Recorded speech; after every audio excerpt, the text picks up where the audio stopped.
गुरुरेव गति गुरुमेव भजे गुरुनैव सहास्मि नमो गुरवे न गुरुः परमं शिशुरस्मि गुरोः मातिरस्मि गुरो मम पाहि गुरो सच्चिदानन्दरूपाय विश्वोत्पत्त्यादिहेतवे तावत्रयविनाशाय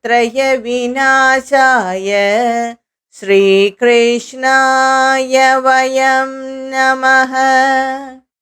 कृष्णाय वासुदेवाय हरये परमात्मने प्रणतः क्लेशनाशाय गोविन्दाय नमो नमः।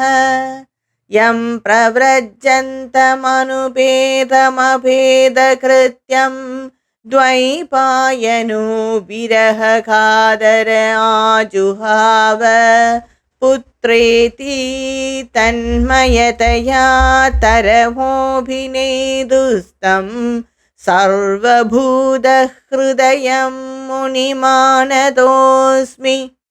नारायणं नमस्कृत्य नरं चैव नरोत्तमं देवीं सरस्वतीं व्यासं ततो जयमुदीरयेत्। Sarvebhyah namaskaraha. We saw that Swayambhuva Manu and Shatarupa, along with their very beautiful daughter Devahuti, they came to the ashrama of Kardama Prajapati, which is situated on the banks of river Saraswati in Bindusaras. And Kardama Prajapati invited them inside his ashrama and did the Aditi Puja and requested for the reason of their visit, for the purpose of their visit. Swayambhuva Manu was so surprised to see Kardama Prajapati because he was just basking in that spiritual glory. He was shining in that spiritual glory. Because he's just 2 days back, he saw Bhagavan Vishnu and he was doing tapas for such a long time. And Swayambhuva Manu said that he was so blessed to see an ascetic in his life like this. And he was so happy to see Kardama Prajapati, and Kardama Prajapati was also so happy to see Swayambhuva Manu and Shatarupa. And when asked the purpose of their visit, Kardama Prajapati asked Swayambhuva Manu for the purpose of their visit. And Swayambhuva Manu said, Yada tu bhavata shila shruda rupa vayo gunan ashrunod narada desha tvayasit krita nischaya. Swayambhuva Manu said, this is my daughter Devahuti. And once she met Sage Narada, and he said about your shila, your habits, shruta, your knowledge of the Vedas, rupa, your beauty, vayoguna, about your age and everything. And she was so admired by that, and from that time she was imagining, and she has krida nischaya, she has decided to take you as her husband. So to discuss about that matter only we have come. And we also heard that you have decided to end your upakurvana. Upakurvana means that celibacy life which one has to strictly follow while studying the Vedas. So after that, some people, some rishis, they continue with that celibacy life till the end of their life and they merge in Brahman. But some, they just take a break and enter in grahasta ashrama and again continue the ascetic life. So Kardama Prajapati, by the request of Brahmadeva, he has decided to end his celibacy and enter in the grahasta jivita, and after that he can continue that. So he said, Swayambhuva Manu said, so we heard that you have decided to get married, and she also decided to take you as her husband. So we have come to talk about all that. I offer you with all my devotion and respect my daughter Devahuti. Swayambhuva Manu said this to Kardama Prajapati. Kardama Prajapati, he said, Badu mudvodu kamohama prattachatvatmaja avayoranurubo savadyo vaivahiko vitihi. So let everything happen according to your wish. I am very happy and desirous of taking your daughter as my wife because she has not been promised to anyone before. Kardama Prajapati very vehemently said this. This is very important in marriage life because when a person, that is whether it is a boy or a girl, is proposed to or promised to someone else, and if that would have not happened by some misunderstanding or whatever reason it may be, then that impressions of that marriage will stick on in the mind throughout the life. So that will lead to unnecessary comparisons, unnecessary confusion, and all that in their marriage life. So nowadays it's very common, but in that time, all these are very important because only then the marriage life will go in peace and in harmony. So Kardama Prajapati said, here she has not been promised to anyone before, so I would like to accept her. And he also said about her glory. Who will not accept the daughter of Manu, the first ruler of this universe? And moreover, she is very beautiful, very noble, very humble, has very good character, and the sister of Uttanapada. So who will reject her? So I accept her as my wife, and to let the marriage take place according to the Vedic rites, and let so that the others also can follow this, because this is the first arranged marriage. And just to see the liberty of a woman in those ancient times, because Kardama Prajapati, to his ashrama, Devahuti came, and not like nowadays. It's some traditions they say that the groom has to go to the girl's house. So it is so liberal at that time. So Kardama Prajapati cited these reasons and he said, I accept this marriage. Let it happen according to the Vedic rite so that anyone can follow how to perform an arranged marriage, he said. And he said, I will accept her only based on one condition. She has to agree with it. And he said, Ato bhajishye samayena sadvim yavat tejo vibhuyadatmano me ato dharman paramahamsya mukhyan shukla proktan bahumanye vihimsran. He said, Shukla proktan, Vishnu, when he appeared before me, he said, and he said about my future also, I will accept her under one condition. I will stay with her till we get the required number of issues, that is, the required number of children. After that, Paramahamsya Mukhyan, I will take the path of Paramahamsa. That is, I will leave her and go as an ascetic because I want to attain Bhagavan. And that Bhagavan, he tells about the glory of Bhagavan. Yato bhavad vishwamitam vichitram samstasyate yatra cha vavadishthate prachapatinam padiresha mahyam param pramanam bhagavan anantah. That Bhagavan who is anantah, who is infinite, he is the creator of this universe, which is Vichitram midam Vishwam. This universe is mysterious. This world is mysterious. No science can completely explore this universe. Still, there are discoveries going on. Why to tell about the whole universe? The earth itself, so many mysterious spots, which the science cannot explain. Even if it finds out, it cannot overcome that mysterious nature. Just can any scientist cross over that Bermuda Triangle? What more to say?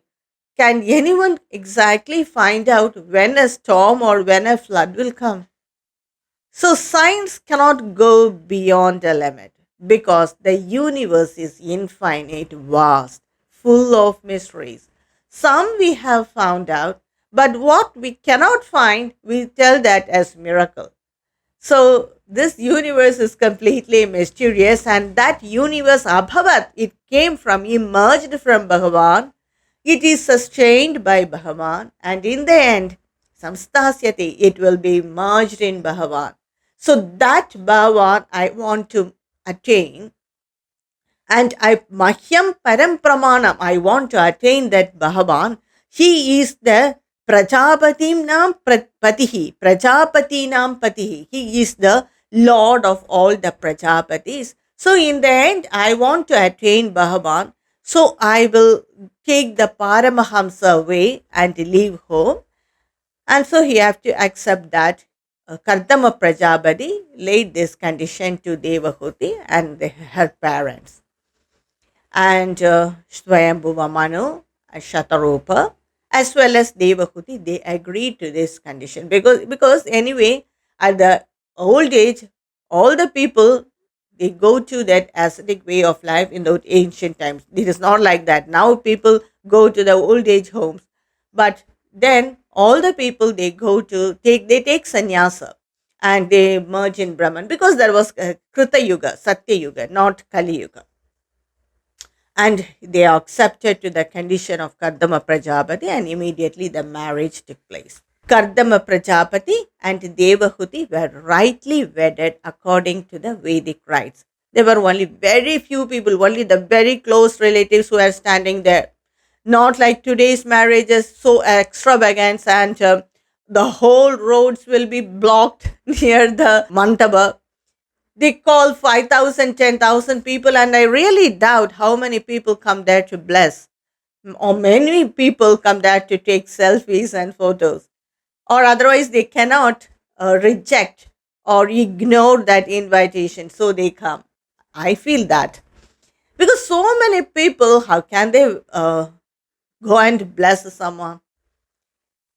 They won't even find place to bless that bride and bridegroom. So it was, nowadays it's a social function, social gathering to show off their wealth and their power and their ego, everything. All that is showing off in the marriages today. But then it was such a private function. Only the parents and the very near person will be there.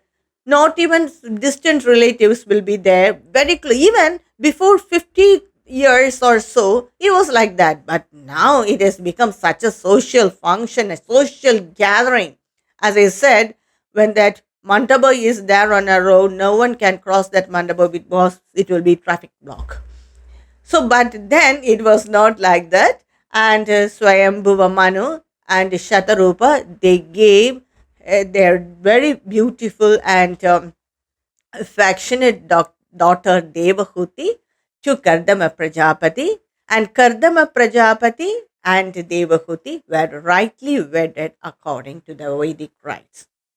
And after the marriage was over, Swayambhuva Manu and Shatarupa, they mounted on their golden vehicle chariot, which was parked outside the ashrama of Kardama Prajapati, and they went back to their capital Bahishmati, from where Swayambhuva Manu rules. And the glory of Bahishmati is explained in Bhagavada. Bahishmati nama puri sarva sampat samanvita न्यपतन्यत्र रोमाणि यज्ञस्यांघं vidunvatah. That place, that spot, Bahishmati, is a divine spot because when Bhagavan took the Varaha Avatara, he went inside the water of deluge and retrieved the earth. And he came and placed the earth on a very good place and gave his power so that it will not sink again. And Bhagavan, he shook his body so that some bristles of his body, that is hair, Romani, that is hair, it fell on that spot, particular spot, and that spot is called Bhakshmati. And because of that only, that place is Sarva Samvat Samanvita. It is endowed with all types of Aishwarya and treasure. Aishwarya means not only money, gems, and wealth, it also means peace of mind, all power, divine power. The people who live there will have everything to enjoy, and they will be very safe, fearless nature. So, everything is included in Aishwarya. So, that place became Sarva Sampat Samanvida. It is endowed with all types of facility and all types of wealth. And in that place, where the Roma, that is the bristles of Bhagavan, fell, there some grasses were grown there. And that grass is called Kusha grass and Kasha grass. They are used widely for the yajnas. Even today, they are widely used, which is very commonly said as Darbha grass.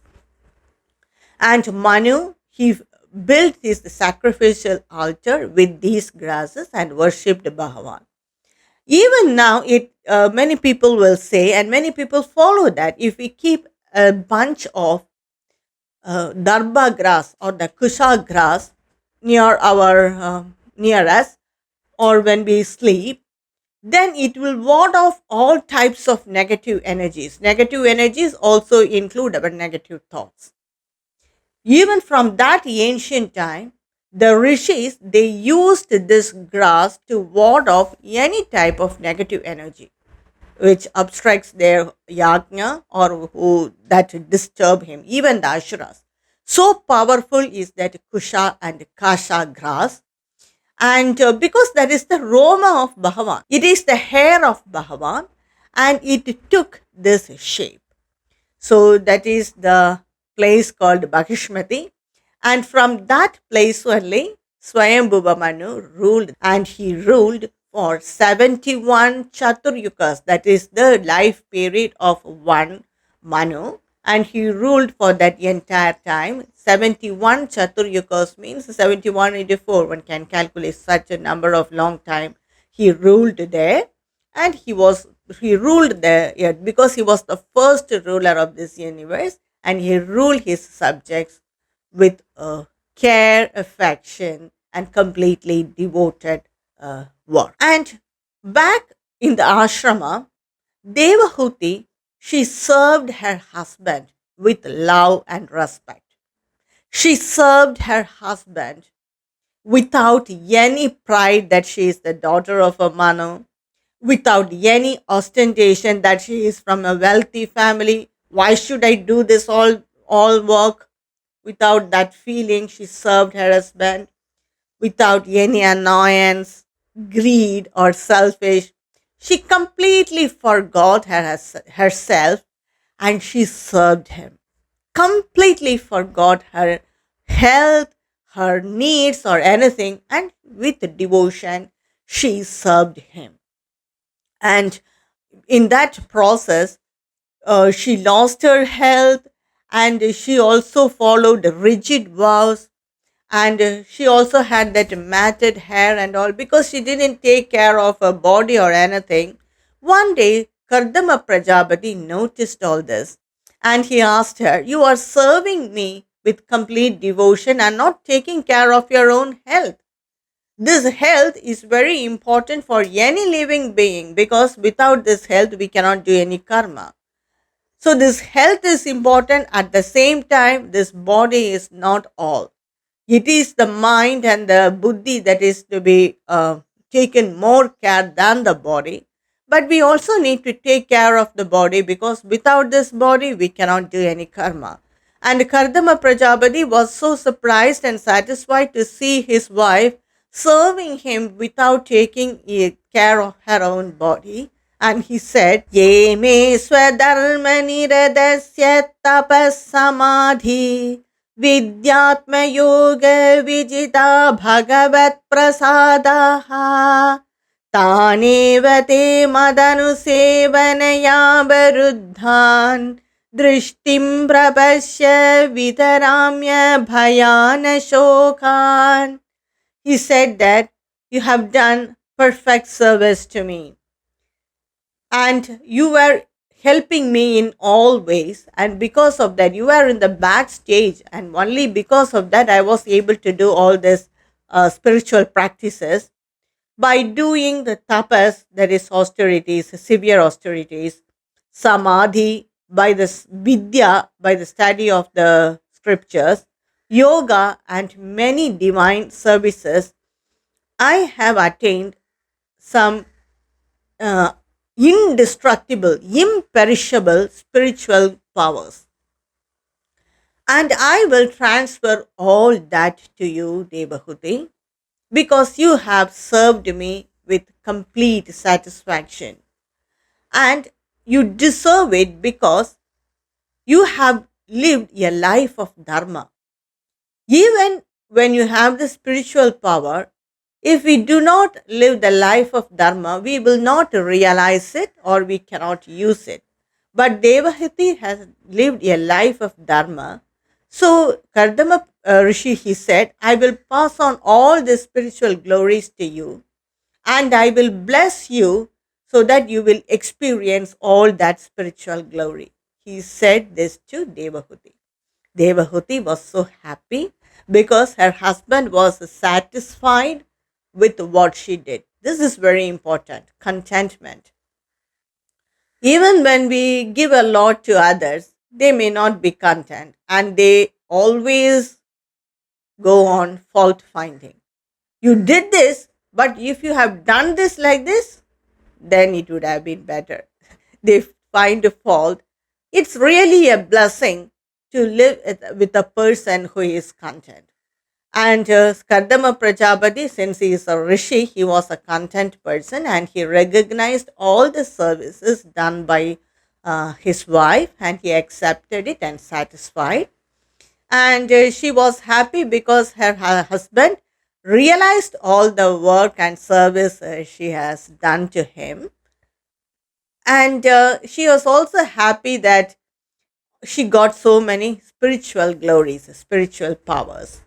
And she very humbly requested her husband Kardama Rishi that during the time of marriage, you said that after getting the required number of children, you will go as an ascetic in the Paramahamsa way. But that did not happen till now. So kindly do the arrangements for getting children. She requested to Kardama Prajapati. Kardama Prajapati remembered that and he recognized and respected the wish of his wife, and he immediately, using his yogic powers, he made a aerial mansion. And that aerial mansion was so beautifully decorated. Many Gandharvas and Devas were inside to receive Kardama Prajapati and his wife. And Kardama Prajapati said to his wife, Nimajyasmin hrade bhiru vimanamidamaruha idam shukla krudam tirtamashisham yapaham nrinam. This tirtha, that is Bindusaras, is created by Shukla Krudam. It is created by Bhagavan Vishnu. His Ashru Bindu, it fell in that place and the lake was formed there. And that lake is fed by the river Saraswati which is going around. So that Punya is this Bindusaras. He is calling his wife Bhiru. Bhiru means a timid one. Now, you take a dip in this Bindusaras. When you take a dip in this Bindusaras, all your nrinam, ashisham yapakam, whatever you desire and whatever you wish, that will be satisfied. So, you take a dip in this Bindusaras and vimana mitamaruham, get inside this aerial vehicle.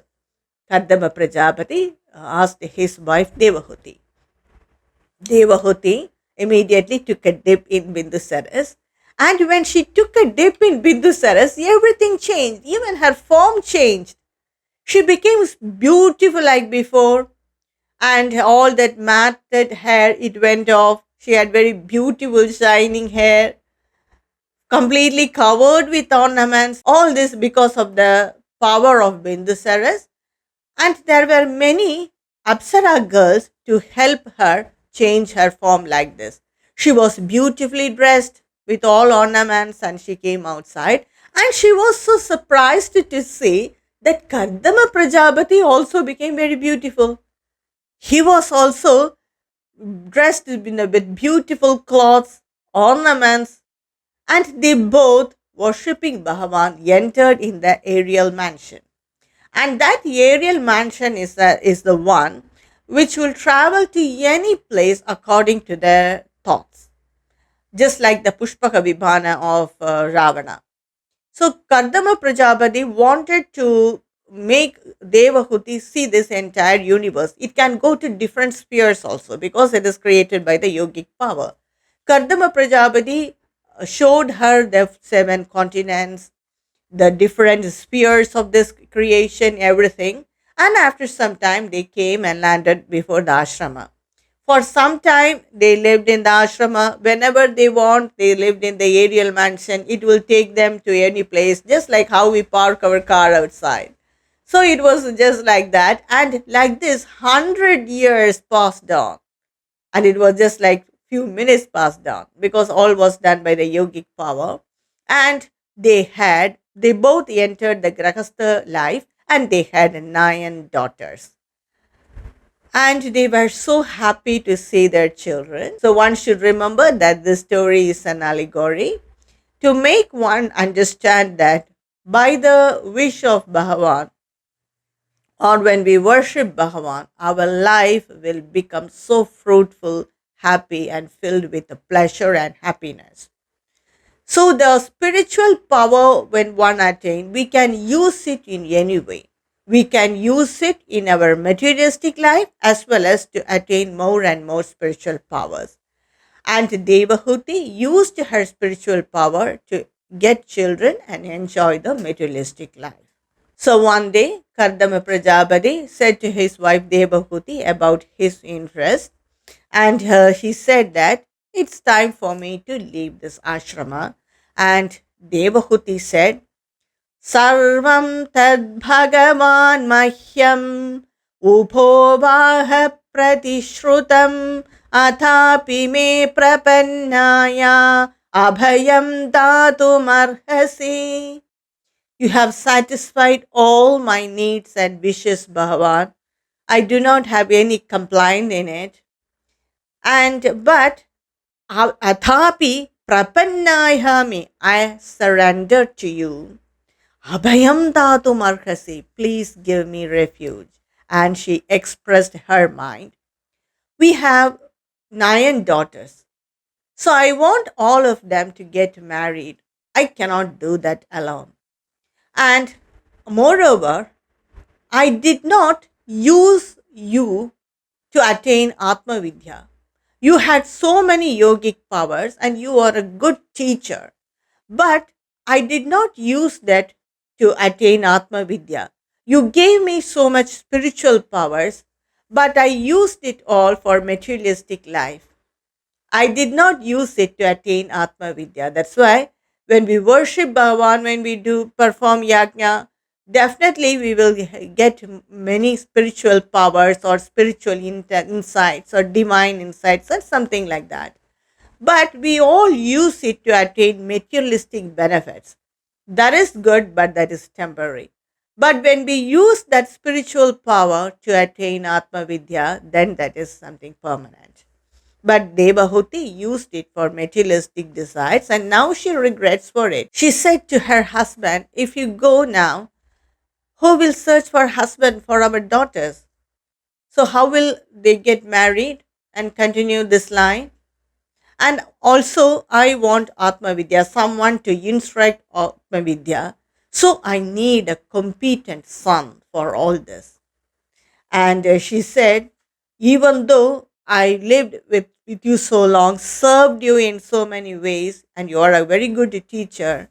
I did not get the spiritual instruction from you. So I need someone for all that. And she said, Neha yat karma dharmaya na viragaya kalpate na tirtha pada sevayai jivan abhimruto hi saha. A person who do not do any dharmic action, and even if we do the dharmic action, if the vairagya did not come for him, and if even if the vairagya comes, he does not use it for spiritual advancement, then one can consider that person, though living, as dead. So we have to do dharmic action. When we perform the dharmic action, in the end, naturally, the dispassion, that is vairagya, should come. And when the vairagya comes, we should not use it for anything else but to attain spiritual empowerment. Yes, even though we are living, that person is considered as dead. She said it and she regretted for not taking the opportunity to learn Atma Vidya from Kardama Prajapati. He was her husband and a great rishi, but she did not use that opportunity to empower herself spiritually. She attained many materialistic benefits, but all that are shambari. So now she need a son, competent son, to satisfy all this. So what did Kardama Prajapati reply to that? I will continue in my next upload. श्रीनारायणाखिलगुरो भगवन्नमस्ते ॐ श्रीकृष्णार्पणमस्तु।